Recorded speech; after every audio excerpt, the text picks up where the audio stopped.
Resting membrane potential, इसको समझने से पहले हमें नर्व्स पोटेंशियल को समझना पड़ेगा।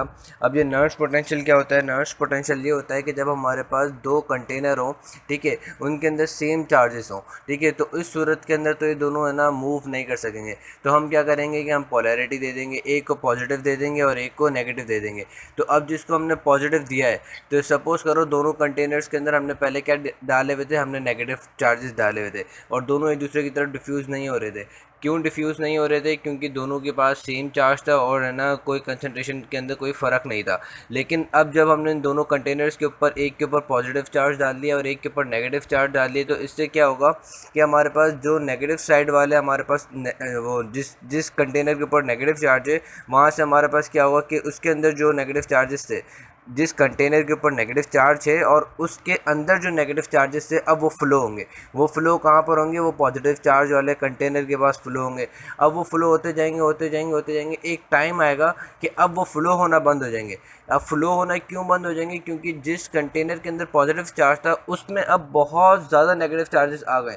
तो अब वो क्या करेगा कि फर्दर नेगेटिव चार्जेस नहीं लेगा, उनको रिपेल करेगा और इससे क्या होगा कि हमारे पास डिफ्यूजन ग्रेडियंट भी बन जाएगा कि हमारे पास जिस कंटेनर के ऊपर पॉजिटिव चार्ज है, उसके ऊपर अब बहुत ज़्यादा नेगेटिव आ गए और जिसके ऊपर नेगेटिव चार्ज है, उसके अंदर बहुत कम है ना हमारे पास नेगेटिव चार्ज रह गए। तो क्या होगा कि ए के अंदर हमारे पास बहुत ज़्यादा नेगेटिव चार्जेस आ गए, जिसके ऊपर पॉजिटिव चार्ज हमने एक्सटर्नली तौर पे दिया हुआ।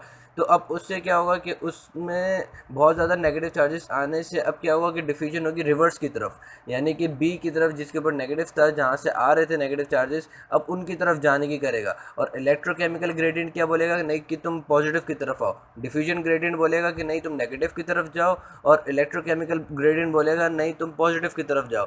तो इन दोनों वो पॉइंट जहाँ पे ये दोनों जो पोटेंशियल हैं वो इक्वल हो जाए और अपोजिट हो जाए, इक्वल एंड अपोजिट हो जाए, यानी कि है ना डिफ्यूजन वाला बोले कि तुम नेगेटिव की तरफ जाओ और है ना इलेक्ट्रोकेमिकल बोले कि नहीं तुम पॉजिटिव की तरफ आओ। तो इन दोनों से क्या हो कि कोई भी अब नेट डिफ्यूजन किसी भी तरफ ना हो, इसको कहते हैं नर्व्स पोटेंशियल। ठीक है, अब इससे हम है ना आगे रेस्टिंग मेम्ब्रेन पोटेंशियल समझेंगे।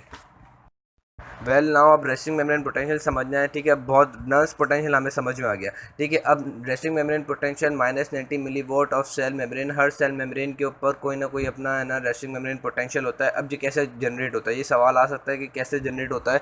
तो ये जनरेट ऐसे होगा कि हमारे पास दो दो तरीक़ों से जनरेट होता है। एक पोटेशियम लीकी चैनल, दूसरा है ना सोडियम पोटेशियम एक्टिव पम्प। ठीक है, अब पहले रोल देखेंगे पोटेशियम लीकी चैनल्स का। अब पोटेशियम लीकी चैनल से हमारे पास दो आइंस जाते हैं, एक सोडियम भी जाता है और एक पोटेशियम भी जाता है। लेकिन सोडियम जो है वो बहुत कम कंसनट्रेशन, उसकी परमेबिलिटी जो है इस पंप से बहुत कम होती है, लेकिन और है ना पोटेशियम की बहुत ज़्यादा होती है।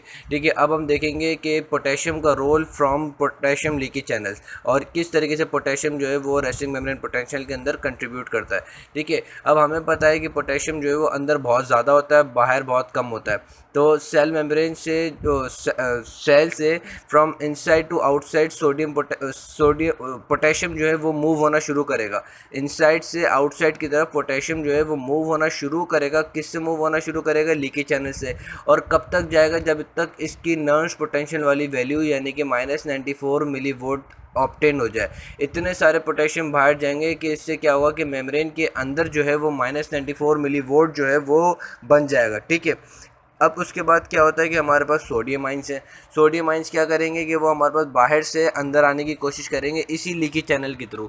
लेकिन हमें पता है कि इसकी नर्व्स पोटेंशियल वैल्यू है +61। ठीक है, ये क्या कर सकता है कि सोडियम जो है इसके पास कैपेबिलिटी है कि ये मेम्ब्रेन के ऊपर +61 का चार्ज ला सकता है। लेकिन हमें पता है कि लीकी चैनल जो है वो बहुत कम परमेबल होता है सोडियम की, तो सोडियम इतने नहीं आ सकेंगे। और कितने आएंगे? वो सिर्फ और सिर्फ +8 मिलीवोल्ट जो है वो कंट्रीब्यूट कर देंगे मेम्ब्रेन के ऊपर। बस इतने आइंस जाएंगे कि इससे क्या हो कि हमारे पास है ना मेम्ब्रेन का जो पोटेंशियल जो है वो अपनी तौर से ये +8 कंट्रीब्यूट कर देंगे। अब अगर हम इन दोनों को ऐड करें, जैसे -94 जो कि पोटेशियम ने दिया है और +8 जो कि है ना सोडियम ने दिया है, इन दोनों को ऐड करें तो हमारे पास पोटेशियम लीकी चैनल से मेम्ब्रेन के ऊपर जो पोटेंशियल आया है वो है -86, क्योंकि -94 दिया पोटेशियम ने और +8 दिया हमारे पास सोडियम ने। दोनों को जब हमने कलेक्टिवली कैलकुलेट किया बाय गॉडमैन इक्वेशन, तो इससे हमारे पास आया -86 मिलीवोल्ट। ठीक है, पोटेशियम लीकी चैनल ने कितना रेस्टिंग मेम्ब्रेन पोटेंशियल दिया, -86।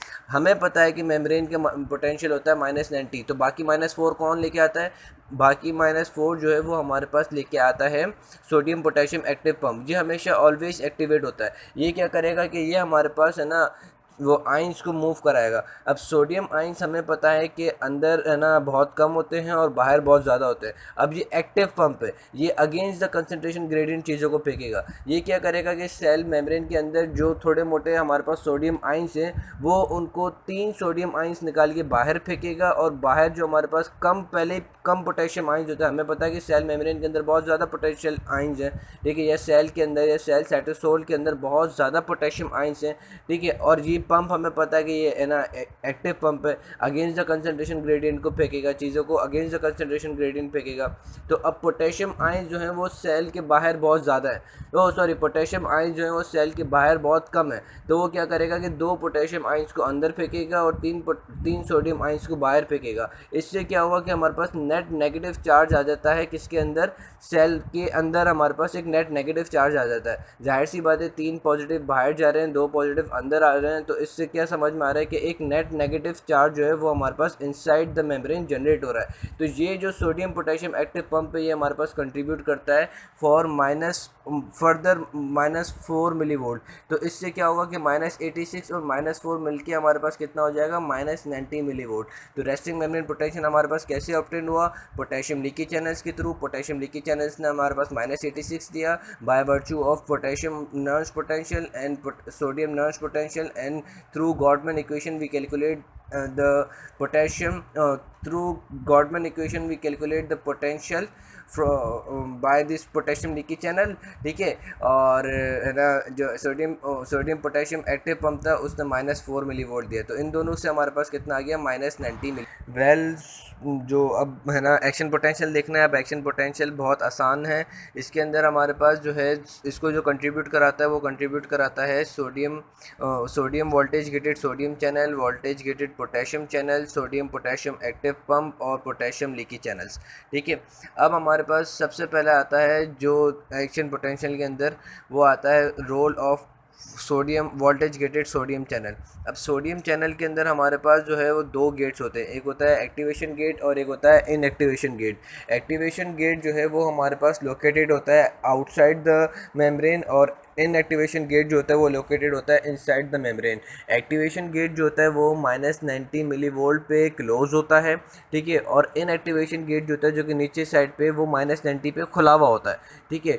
और एक्टिवेशन गेट जो है वो हमारे पास खुलता है -65 पे, और इनएक्टिवेशन गेट जो है वो हमारे पास है ना बंद होता है +0 या +0 पे बंद होना शुरू होता है और +35 पे बंद हो जाता है। अब थोड़ा सा अब इसका मैकेनिज्म देखते हैं, ठीक है। अब अगर हमारे पास देखें रेस्टिंग मेम्ब्रेन पोटेंशियल अभी -90 पे, तो हमारे पास हमें पता है कि बाहर जो है वो है एक्टिवेशन गेट और अंदर जो है वो है इनएक्टिवेशन गेट। अब बाहर से हमारे पास एक्टिवेशन गेट जो है वो बंद है, ठीक है, तो अंदर वाला जो गेट खुला हुआ है उसका कोई फ़ायदा ही नहीं है, ठीक है।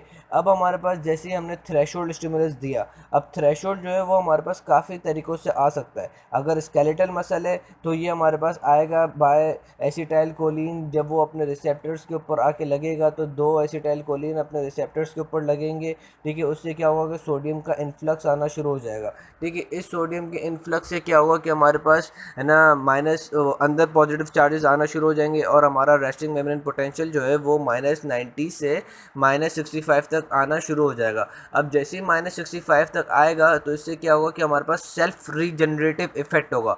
याद रखना ये सेल्फ रीजनरेटिव इफेक्ट बहुत इंपॉर्टेंट है, ये वर्ड ही याद रखना, सेल्फ रीजनरेटिव। इससे क्या होगा कि हमारे पास जो फर्दर गेट्स हैं वो खुल जाएंगे। अब सबसे पहले कौन सा गेट खुलेगा -65 पे, activation gate of sodium voltage gated sodium channel, ठीक है। अब वो खुल जाएगा तो नीचे वाला गेट तो पहले ही खुला हुआ था -90 पे, वो पहले ही खुला हुआ था, तो उससे क्या होगा कि हमारे पास सोडियम आइंस आना शुरू हो जाएंगे, ठीक है। अब इस कंडीशन को हम कहते हैं डीपोलराइजेशन, जिससे क्या हो कि मेम्ब्रेन का जो -90 से वो अपना है ना उसके अंदर पॉजिटिविटी आना शुरू हो जाए, ठीक है। अब क्या होगा कि हमारे पास एक्टिवेशन गेट से बाहर से सोडियम आइंस आना शुरू हो जाएंगे, आना शुरू हो जाएंगे, आना शुरू हो जाएंगे। जैसे ही 0 पोटेंशियल आ जाएगा, ठीक है, इसको हम कहते हैं फायरिंग लेवल, 0 वाले पॉइंट को हम कहते हैं फायरिंग लेवल, ठीक है। अब जैसे ही हमारे पास 0 पे आएगा, ठीक है, इससे क्या होगा कि हमारे पास है ना ये जैसे ये जीरो पे आएगा तो हमारे पास इनएक्टिवेशन गेट जो है वो बंद होने की करेंगे, ठीक है। आई गेस -65 वाले को फायरिंग लेवल कहते थे, हाँ -65 वाले पॉइंट को फायरिंग लेवल कहते थे, ठीक है, जिसमें हमारे पास इनएक्टिवेशन गेट खुल जाते थे, ठीक है। ये चीज़ याद रख लेना, मैं फिर भी देख लूँगा, ठीक है। अब जैसे हमारे पास ये है ना एक्टिवेशन गेट से सोडियम माइंस आना शुरू होते गए होते गए होते गए होते गए, जैसे जीरो वोल्टेज आ गई तो उस पर क्या होगा कि हमारे पास इनएक्टिवेशन गेट्स जो हैं वो बंद होने की करेंगे।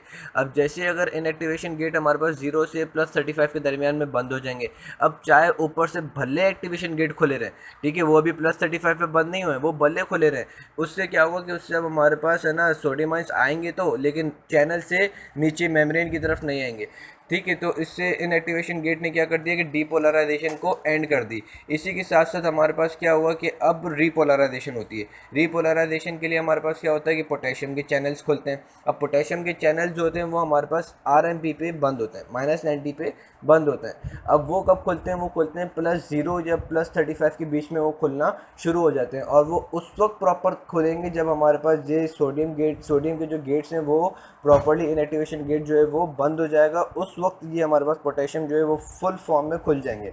अब जैसे ही हमारे पास ये +35 पहुंचा तो पोटेशियम गेट खुल गए, ठीक है। तो इससे क्या होगा कि पोटेशियम आइंस बहुत सारे बाहर जाना शुरू हो जाएंगे, इतने सारे जाएंगे कि इस गेट को -90 पे जैसे RMP की वैल्यू आ जाएगी उस पर इसको बंद होना होता है, लेकिन ये खबीस बंद नहीं होगा, और क्या होगा कि थोड़ा और अपने नॉइज़ पोटेंशियल तक चले जाएगा। साथ साथ में क्या होता है कि हमारे पास लीकेज चैनल वो तो हर वक्त ही खुले होते हैं, तो उससे क्या होता है और मेम्ब्रेन जो होती है हमारे पास -90 से और ज़्यादा नेगेटिव होना शुरू हो जाती है। इस कंडीशन को हम कहते हैं हाइपर पोलराइजेशन। अब जाहिर सी बात है, अब हम हाइपर पोलराइजेशन तक तो रख नहीं सकते चीज़ को, तो अब हमारे पास क्या होता है कि सोडियम पोटेशियम पंप जो है वो दोबारा एक्टिवेट हो जाता है, और वो क्या करेगा, वो हमारे पास नॉर्मल आइंस की जो पहले जो कंसनट्रेशन होती थी या जिस तरीके से जो आइंस अरेंज होते थे उनको वो उस फॉर्म में अरेंज कर देगा। तो ये हमारे पास पूरा एक्शन पोटेंशियल ट्रेवल हो जाएगा।